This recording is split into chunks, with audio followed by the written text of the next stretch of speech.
welcome back to Dear Diary, the Self-Love Podcast. I have a special guest today.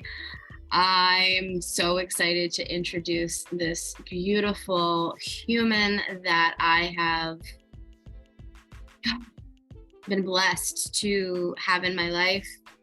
She came into my life at such a pivotal moment when I first began this self-love, growth, and healing journey. And she's been such a pivotal part of my evolution on this journey. It is the beautiful Lindsey Ruder. She is my coach, my friend, my mentor, my colleague. She's a lot of things to me. So I'm really excited to have her as my first guest. And I think I'm going to title, there's going to be two parts to this. So this is part one. Stay tuned for part two. But we're going to call this the Red Tent Roundtable because she's going to be back and we have lots to talk about. And Red Tent is her coaching practice. And I'm obsessed with her, and I hope you fall in love with her just as much as I have.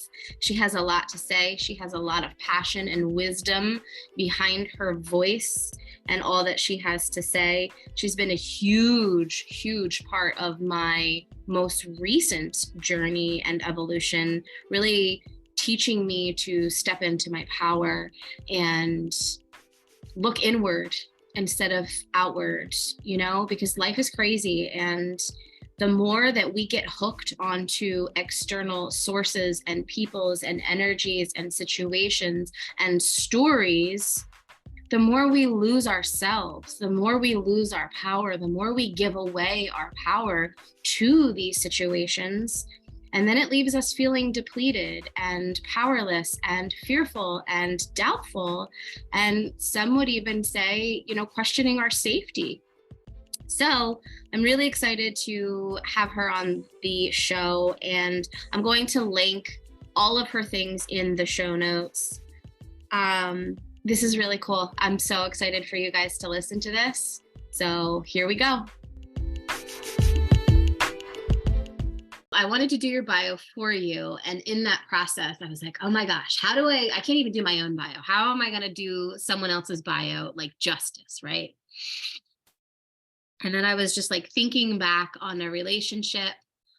We met during such a transformational time in both of our lives and such a vulnerable moment in both of our lives. And I think having that strong foundation, we've kind of like bonded off of that. We've built off of that. I'm like, how do I do that justice? So we'll see. But this is Lindsey Ruder. She is the sweet, loving, and beautifully verbose light worker and medicine woman. She travels the world.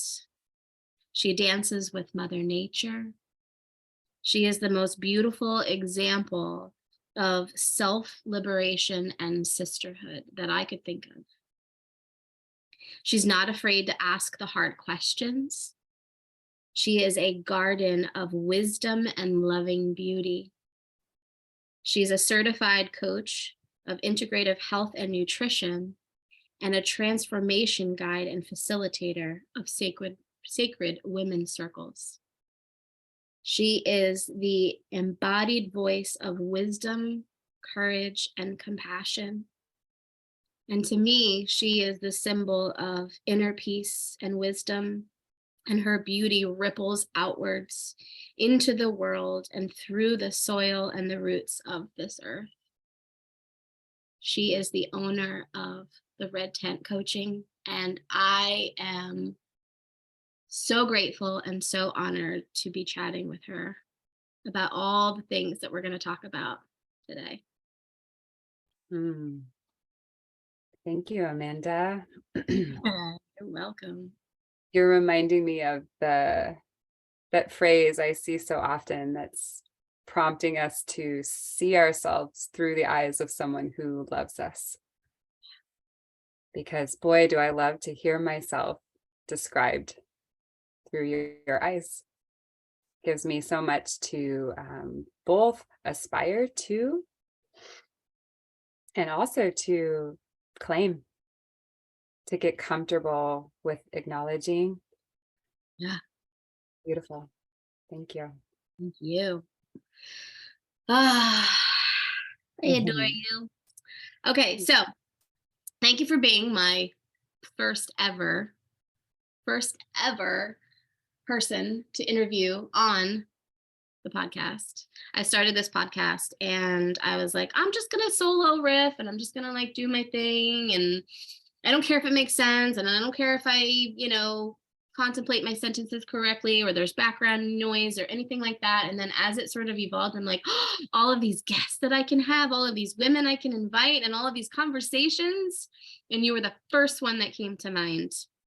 And so after we wrapped up our recent coaching adventure together, I thought, what a beautiful time. Like, this is all fresh in both of our hearts and our minds and our souls. And so I thought it was divine timing to have you on and talk with you about your experience coaching me, what came up for you during our sessions, and just kind of what you received from the experience that we had together. But before we get into any of that, Mm.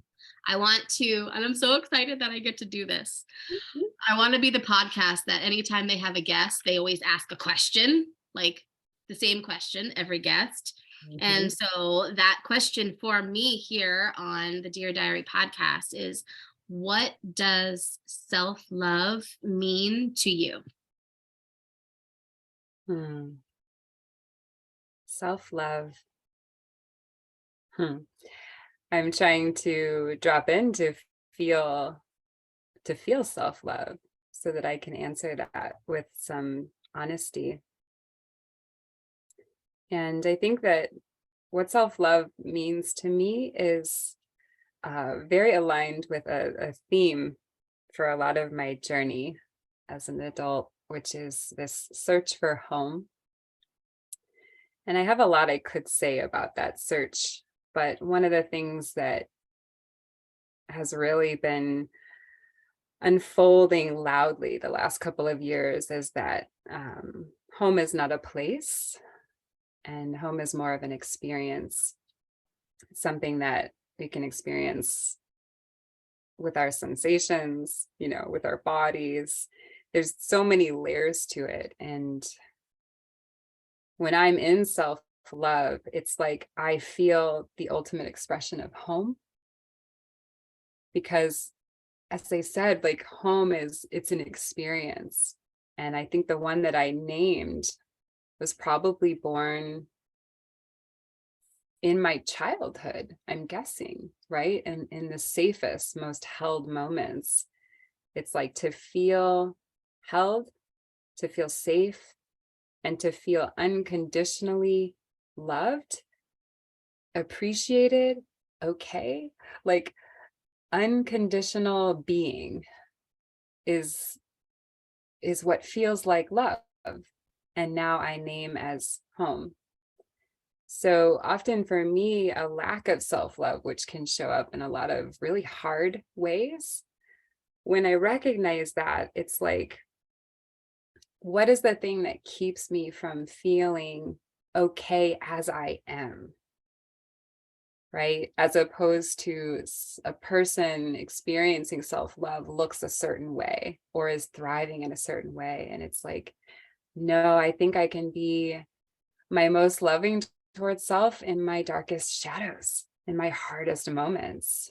And what a beautiful and courageous expression of love at that time, right? So yeah, self-love is home. Mm, Mhm, beautiful. I mhm, I feel that so deeply, which is probably one of the many reasons why we share such a special bond. Because I did that course so long ago, it feels like forever ago, called Coming Back Home. And that's exactly what the theme was, just coming back home to yourself, that feeling of safety and empowerment and a deeper knowing that you forgot after all these years, after, all of the things you've been through and all of the things your mind tells you and your ego gets in the way of, and society and conditioning and all of that, just coming back home. Yes. Yeah, there's so many influences at work on us, suggesting that we outsource love, that we source it from without. And I think like my inability to experience love fully and in this like all-encompassing way, I now understand is because I followed the directives, I followed the influences, and naturally, that's what we do, right? We're malleable beings. And so I always thought that I would be loved if I was lovable. So then my task, that I was charging myself with, both consciously and mostly unconsciously, was being lovable. And as we know, that's a near impossible task to succeed at, because what is lovable is so different for so many people. So it's like, talk about reading the room, right? And morphing and shifting and constantly accommodating outside dynamics. It's exhausting and feels impossible. And I would add another layer of insight to that that's more recent for me, which is that most people are so disconnected from their own love that it would be impossible for me to help them find it by just being something specific, right? Or projecting onto them what I think they want me to be. It can actually lead to a lot of confusion for both parties. Like, why can't I access the only thing that I'm working toward? And it's clear to me now it's because it's not outsourced. It can't be outsourced. When we experience love with another, it's like that connection is like spotlighting the love that lives inside of us. It's not something that comes from outside and is given to us, even though that's how we talk about it. I mean, we literally talk about love like it's a transaction. If you're worthy, you can receive it. If you're good at it, you can give it, right? For the right person, for the right thing. And it's like, no, like I am love. I'm literally made up of this amazing divine love. And the only reason I haven't always known that and acted from that place and lived from that place is because I forgot. There was a lot of stuff on top of it, burying it, getting in the way. And so I think to experience that fullness of love for self, and therefore to be able to do that and share it with others, is to be in my fullness, and to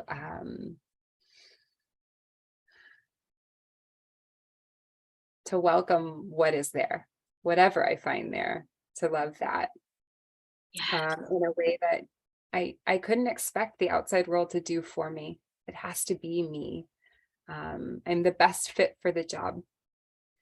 Absolutely. I love that you mentioned like welcoming whatever is there, right? Mm, Whatever's there, all the flavors. yeah.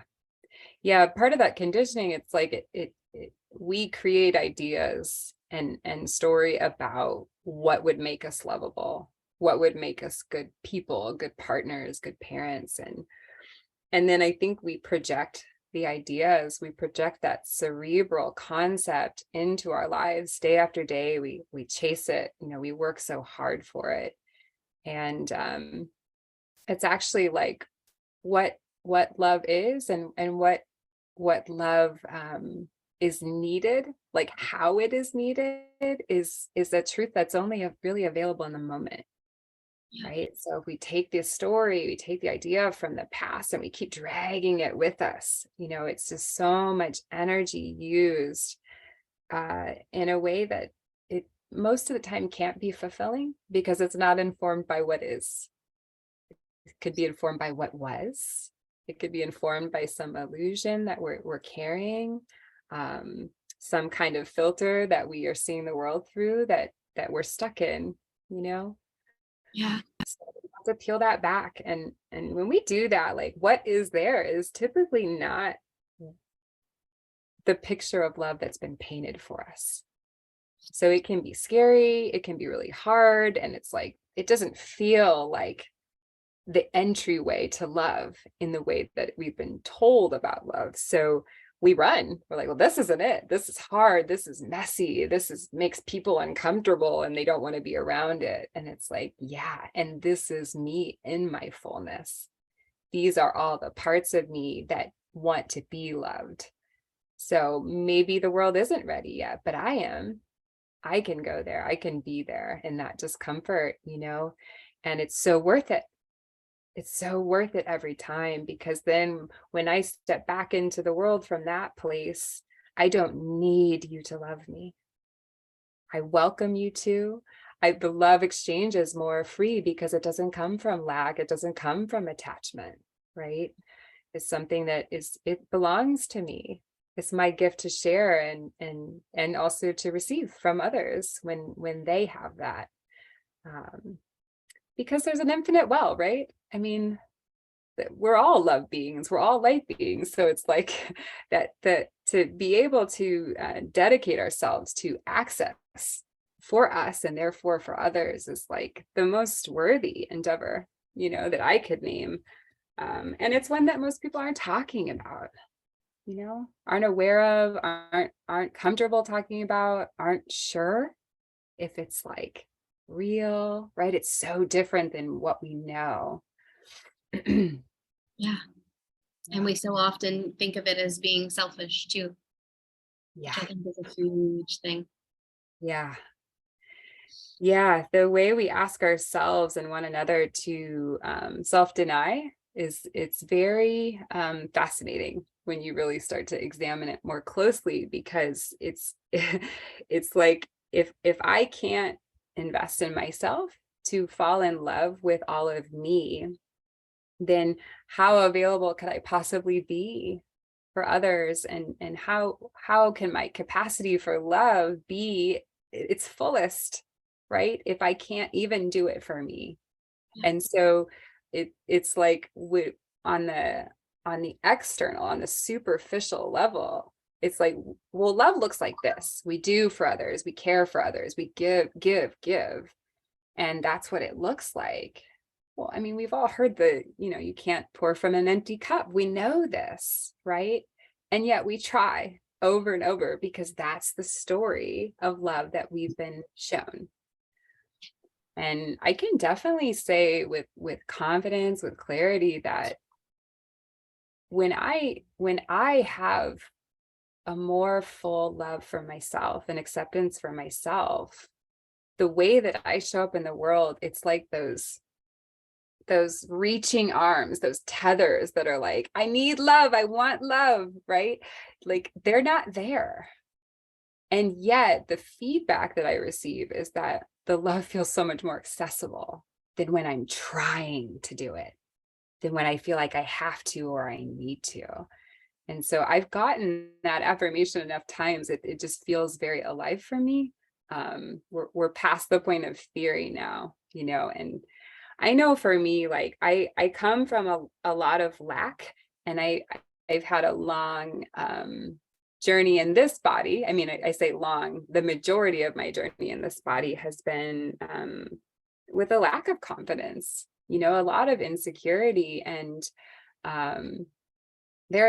I can't even describe really that feeling of not needing, not craving, and being so attached to what the world can give me to affirm me, that even if it's just, a minute or two of feeling myself whole and not needing it from anywhere else, it's so magnificent. It's such it feels like liberation to me. I mean, I like that word, and I Yes. aspire to that always. Now, I don't live in that state. I certainly don't live in that state. But like I said, when I access it, when I can be there, I know that's where I'm headed. And I know that that's where I need to be, so that I don't have to manipulate the world to feel loved. Yeah, Because, it's powerful. yeah, it hasn't worked out so well to Yeah. try to manipulate the world to access love. Yeah. It's exactly like what you said. When you are we're searching for love in external sources, they are not often capable of even loving themselves or knowing how to love themselves. So how on earth would you think that they would know how to love you? It doesn't work that way. And the same Exactly. goes for us, right? For our loved ones. It's that age old cliche of like, you have to put your oxygen mask on first in order to save another human. You have to learn how to love yourself in order to really and truly know how to love another human. Right. Yeah, I did share this. I'm not sure if you have seen it, but Eisen did a little talk the other day on social media about how it is not possible to save or fix someone and respect them at the same time. Mm, And before he said that statement, he said, I want you all to be prepared. Most of you are going to be triggered by this. And he was absolutely right for me. And I've watched a couple of folks take in this video since then. And it's really hard. It's really hard because I think that most of us, and especially women, we identify as caretakers, we identify as nurturers. We have this longing to be the great mother and to be this source of nourishment for our loved ones, for our tribe, right? And in that role, getting we'll call it just messy, mhm. right? So I can be a nurturing being, but if that nurturing is only something that goes out, it's not something that I know how to do for myself, then it's fragmented. And usually when we get used to that lopsidedness, I'm used to it going out and not coming in, well, there's going to be self-depletion, right? That becomes an unsustainable role to identify with. But the other thing that is really clear to me now is that when I'm doing that, when it's become out of balance, I'm not doing it for me, I'm just trying to do it for the world around me. It's because I need something from them. I perceive that I need something from them. And the only way that I will get it is to help them see how to be that for me. So most of my selflessness that I have displayed in my life has actually been rooted in my deepest selfish needs, my lack. But I wasn't conscious of that. So I could tell myself a story. I could identify as a selfless person, someone who just cares about everyone else. I just want everyone else to be okay. Yeah. And it's like, that's, well, and I use the word self-denial, and I'd love to actually stay here for a second because this feels really juicy to me right now. It's like, if I need you to be something for me, and I'm like, well, I'm not going to be aware of that. Usually I'm just going to notice that you could be better. Like, oh, Amanda, I see her. She always does this thing, and I see these patterns. And if she could just be like this, and I could help her, right? So there's something about that that completely dishonors,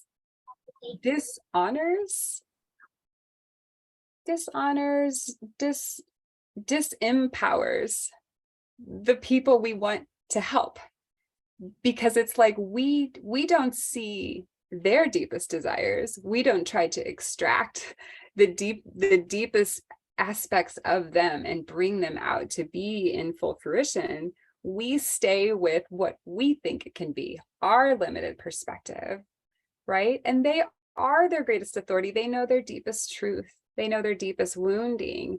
So it's like, if we just let it be our projection about what they need, then we've limited ourselves and we've limited them.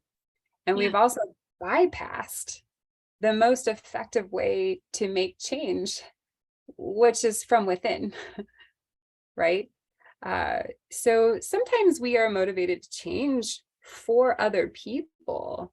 And I think that that can be noble. I think we all want it to be really noble.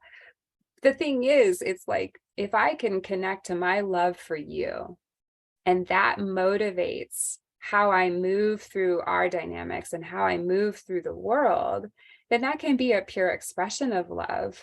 And I can change things about myself or what I'm doing because I want to connect to that love more consistently. But that's really different, than changing because you think it's the only way to be lovable, which hurts. It hurts my heart to even say those words because they're too close to home, and they're also too common in our collective experience. And I know that there's a psychological, I'm not a psychologist, but there is a psychological component to this, because it's actually easier on us, especially when we're children, to believe that we're not lovable, and that there's something about us that we can change to be more lovable, because that is way easier to accept, to literally like bring into our being, than to think that someone doesn't love us, like someone that, like a caretaker, like an important figure in our life. If we thought that they didn't love us, it could just literally kill us, kill our soul, like kill our little spirits. And so it's like our systems, our body, our nervous system is all trying to protect us. And so it translates that disconnect, that lack of love, to, well, you just have to be different. And as soon as you do that, you'll have it. You'll have what you need. And that's a strong force of nature, right? Because when our nervous system gets involved, so it can be very convincing that this is about survival. This is about being okay or not. So it can take a lot of really deep inner work to go in there and work with the nervous system and say, we've always been lovable. We've always been loved.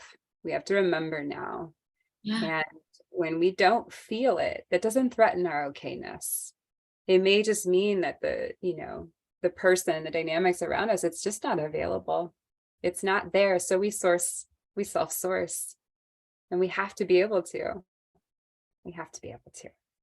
Yeah, that's beautiful. It's like insert defense mechanisms. That is where they are born, right? The parts of us that we needed to change and mold and shift because our loved ones were not attuned to our needs, or their needs for that matter. Right? And it's not blaming anybody, but yeah, that's the breaking down of a defense mechanism, and the remembering that we were actually perfect, and the things that we thought we needed to change to receive love, they were just there to protect us, and they don't really belong to us. And think about how that plays out over time, because if we keep maneuvering and pivoting to be the thing that we think is lovable, and we still don't access love because it's not available there, or a person doesn't know how to open, they don't have the capacity, and our capacity has not been exercised. So we can fail, and I'm putting that in quotations, right? But that's how it feels. When we fail to access love, then how detrimental to our sense of self. Like, I'm doing everything, I've given myself to loving and being loved by this person, by this world, and it's not working. What is wrong with me? Right?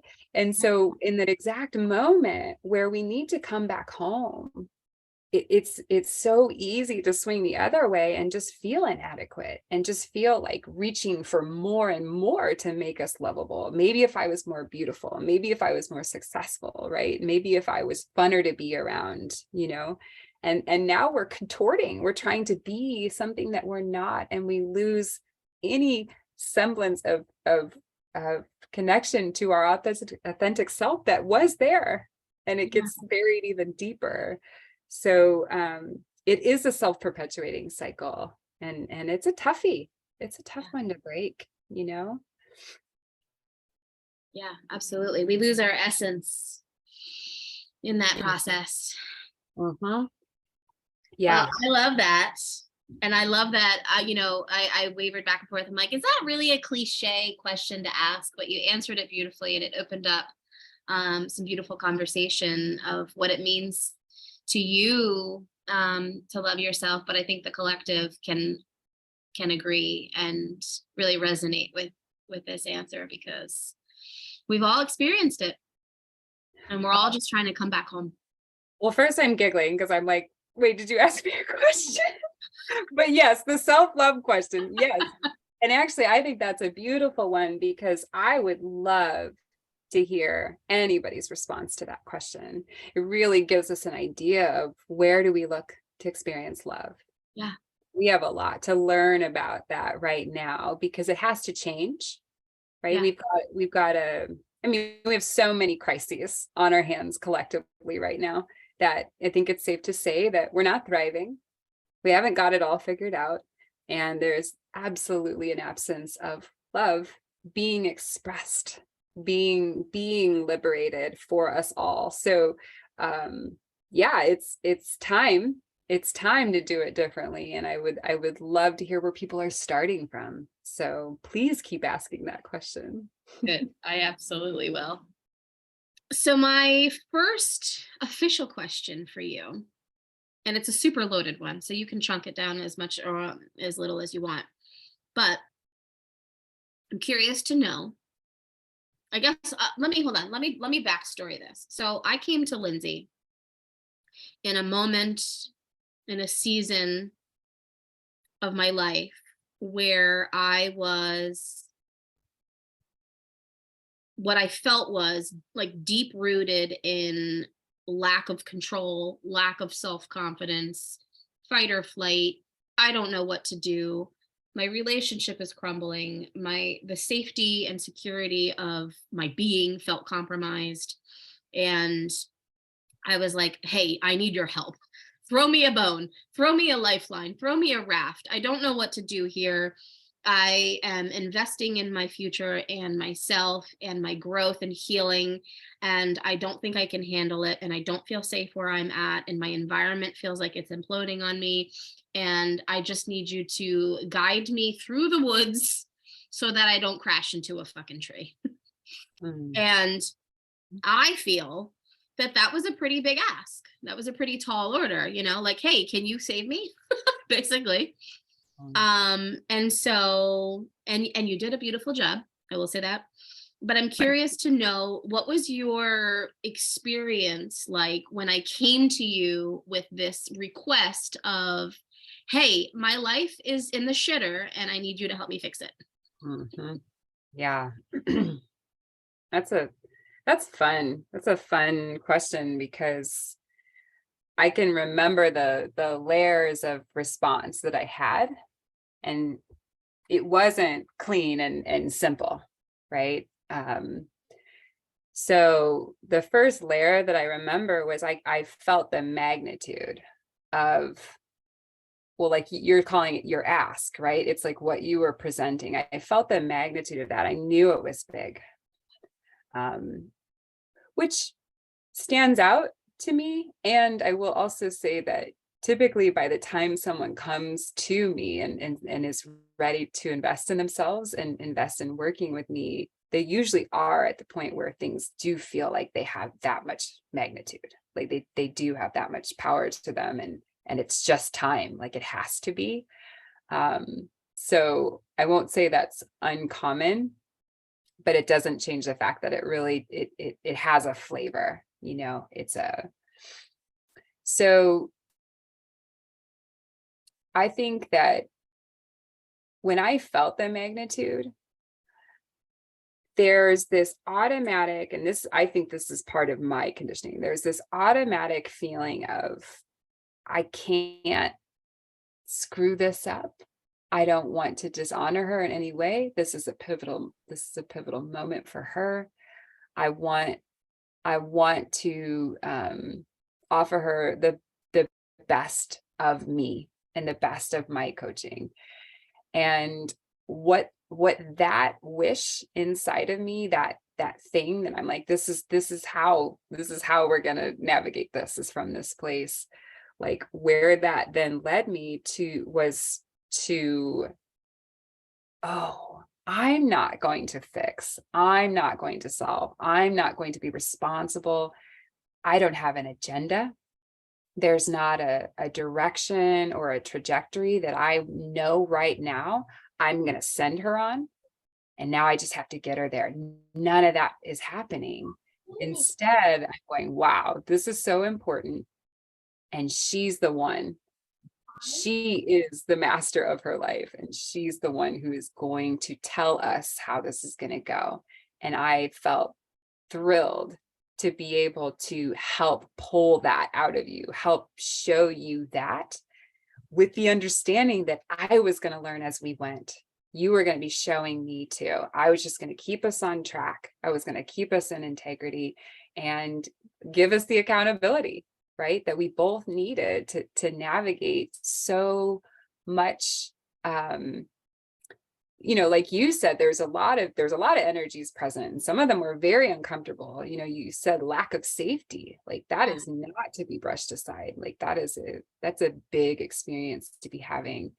And so yeah, I think that I had that automatic knee jerk, like, whoa, like we do anytime someone that we care about is feels compromised, right, in some way.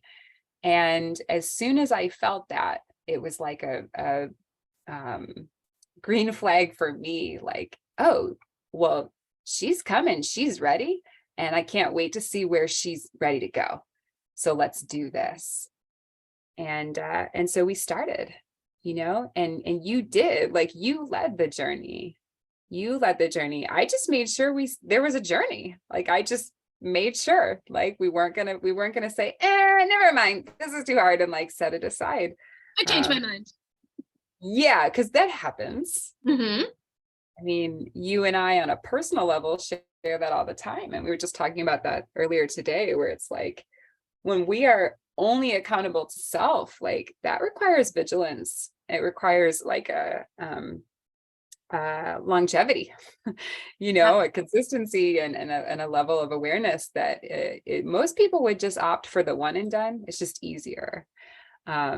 So I think a lot of the reasons we reach out to therapists and coaches and guides is because we need that accountability. We want to make sure, and we're not sure we can do it for ourselves. And that's legit.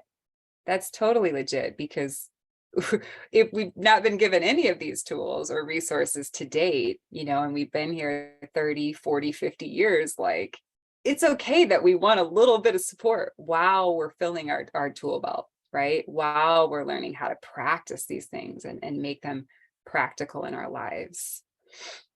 Absolutely. Absolutely. I feel like we have all of these tools and we know all the things, right? Like, I know the things to do. I have the resources, I have the tools. However, the accountability for that and the knowing that I have somebody to act as a mirror for when I do get in my shit, and also a guide, a mentor, a leader to say, hey, I know this is hard and I know this is scary, but you're okay, and you're going to be okay, and you're doing it. And and even, yes, it's good to have a coach for a situation like this where I'm in the shit and I need help out. But it's also a beautiful opportunity for when I see myself out of it, for somebody to be there to celebrate with me, like you did. Like, hey, like, you're doing it. You reached out. That's the first step. Yeah. You knew you couldn't do it alone. You didn't want to do it alone. Not that I couldn't do it alone, it's that I didn't want to do it alone. And I really wanted to resource my tools that I had already had in a really effectful and powerful way that I wasn't able to do alone. Yeah. Yeah. I talk so much about perspective, right? Because I always have this image of like, there's a circle, and in the center of that circle is the thing in life that's presenting. Maybe it's a challenge or obstacle we're facing, or, something that we're looking forward to or trying to create. When we're standing on our circle somewhere and we're looking at the thing in the center, we have the perspective from that place.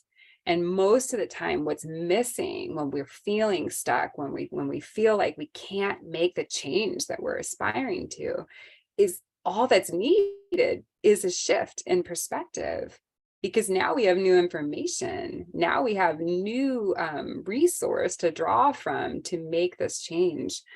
And so, like, for example, if someone was, I'm just going to make this up, I'm not using you here, but if I feel stagnant in my relationship, let's say, and I feel like some kind of creative change is needed, like we have to mix this up. It's stale, it's stagnant.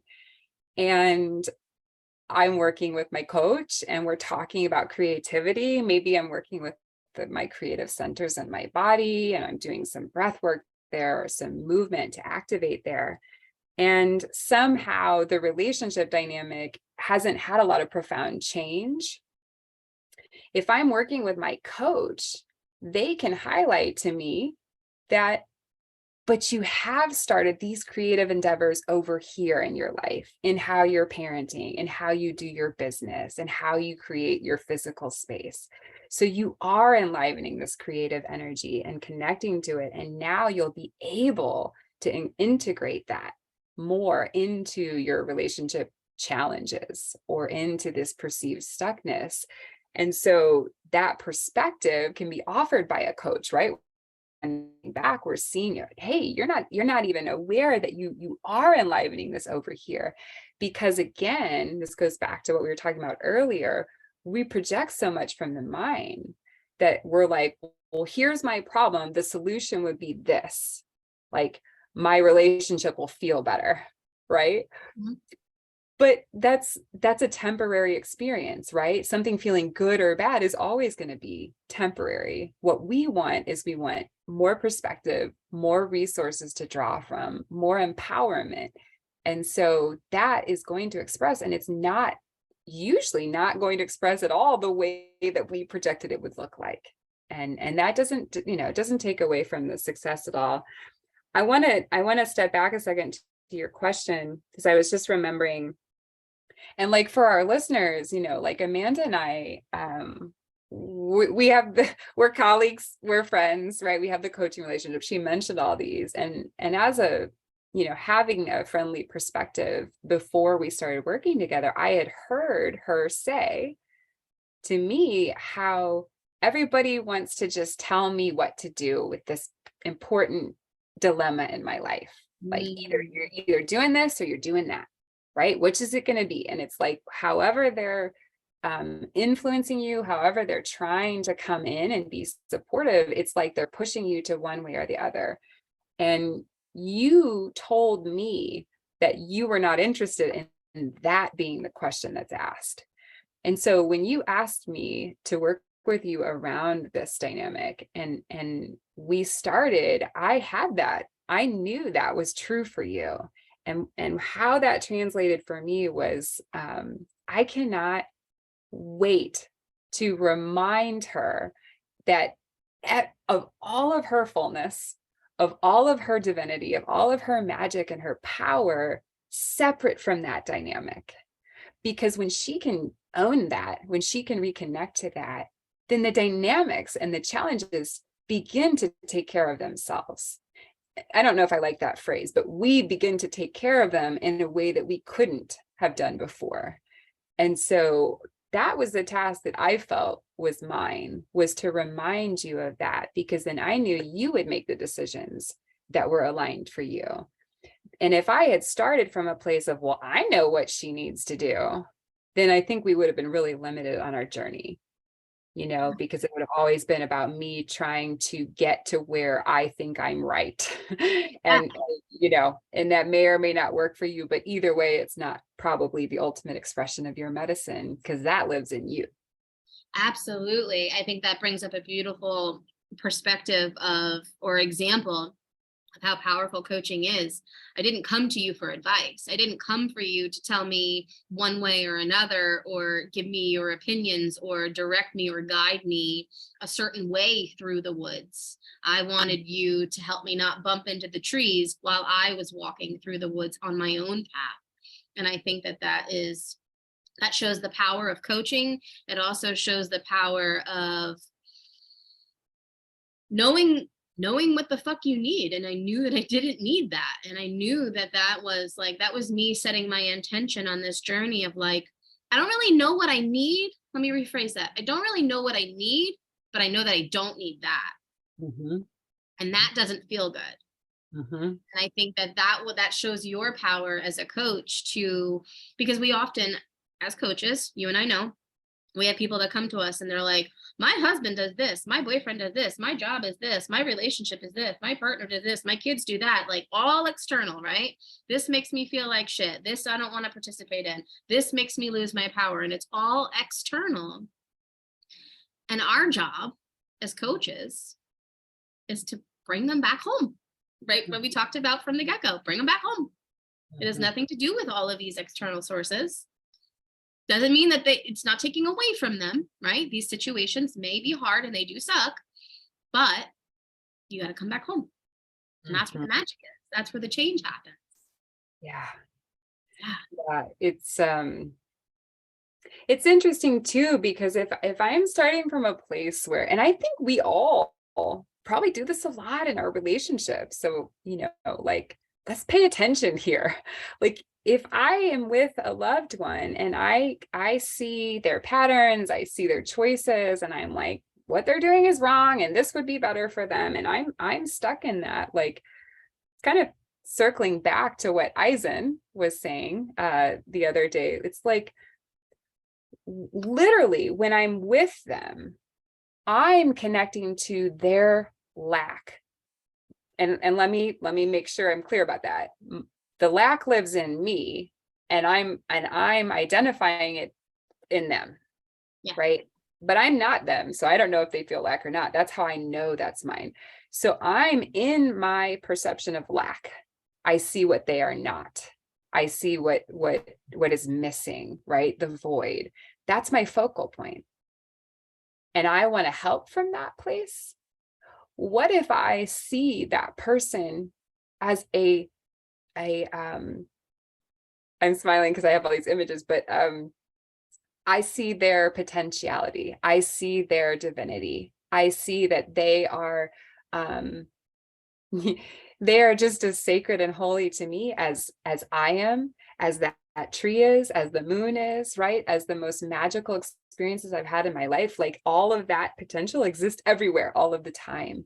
So it becomes my responsibility to steward that. And so it's not that natural. It's not natural. And again, it always points back to, like, who taught us to do this? No, people told us, like, depending on our upbringing, right? I'm sure we have a diverse audience here, but, like, I know for me, I was told exactly how to be good. Yeah. Right? From the church's perspective, from the teacher's perspective, from the parents' perspective, I knew what I needed to do, right? It was never about sourcing that from within. So now it makes sense, right? That we're always looking outside for someone to tell us, and also that we think other people need to hear it from us. So most of us missed the conditioning where someone said, look inside, go in, find your answers right there. And so it's we just really miss the mark when we are seeing someone in that way. And I think because it's so common, it feels important to point out, well, what do we do then? What do we do when we find ourselves always wanting to change someone that we know we love, right? And I would say you go find that mirror. So whether it's it's a person, right? A physical mirror. I'm sitting here. I actually have my mirror next to me, and I've been doing a lot of mirror work lately. But it actually, right? You can look in that mirror. You can see parts of yourself that you may have been avoiding, right? But either way, you go and find what part of you needs that person to be different. And if you can give attention to that part of you, then I promise you it will change the dynamic between you and them, and what passes between you, because now I'm not interacting with you from my lack. I went in and I tended to my lack, and now that feels more soothed for the time being, right? You got the whack-a-mole, like you said. The practice over and over. Yeah. Mm-hmm. Yeah. Mm, that's And beautiful. yeah, yeah, it's just it gives me so much hope too for love, and like divine union is that's the catchphrase that's so hot right now. And boy, I certainly don't want to learn about that. I don't want to outsource that information. So I don't want to learn about that from my dating. I don't want to learn about that from other couples or anything. I want to learn about how to source that from within and bring that to the world, and then match frequencies, right? Find the others who are doing the same, and be there, and model it for the world, and share that energy in the world so that it can grow, because that's what I believe one of the things that our planet really needs, right, is our ability to be sovereign, Yeah. to be sovereign, and to know love without outsourcing. Yeah. Oh my gosh. I agree wholeheartedly. And I know when I came to you, I think it was like, I don't know, maybe into our first call. And I was like, I had a oh shit moment where I was like, oh, she's gonna make me, oh wait, we're gonna have to like flip this coin. Oh wait, no, this isn't about the situational stuff. This isn't about all the external stuff. Like, she's gonna make this about me. Oh, whoa, okay. All right. Buckle my seatbelt. Right. Here we go. Because you were both like put off by everybody trying to make you make the same decision that they wanted for you. You were put off by it, but you also had learned to navigate it, right? Yes. It's what you were used to. So I like to hear that reflection now. You're like, oh no, it's gonna be different. Oh, here we go. She's gonna make me see my shit. I am.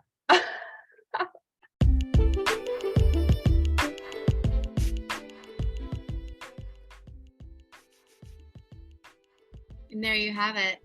There's the beautiful Lindsey Ruder. Oh gosh. Yeah, when I came to her, I had no idea what to expect. I just knew that I needed support. I knew that I wanted this journey to be different. I wanted to really feel and embody this like inner strength that I knew that I had, but all of those external circumstances just weighed so heavily on me. And when I came to her with that big ask, I knew that there was going to be magic that came from that, from the energies that we shared together, from our calls, from her coaching guidance. And I knew she was the right person for the job, no matter how difficult it was going to be for me to face my shit and realize that sometimes we tell ourselves these stories, and that's just it. They're stories, and the real power lies within ourselves. And so she took me on that beautiful journey. Stay tuned for part 2, where we talk a little bit more about that. I'm so excited. I hope you love her just as much as I do. And I hope you take the words of what she said today and really just like relish in them for the rest of your day and on this journey. And we'll see you next time for part 2.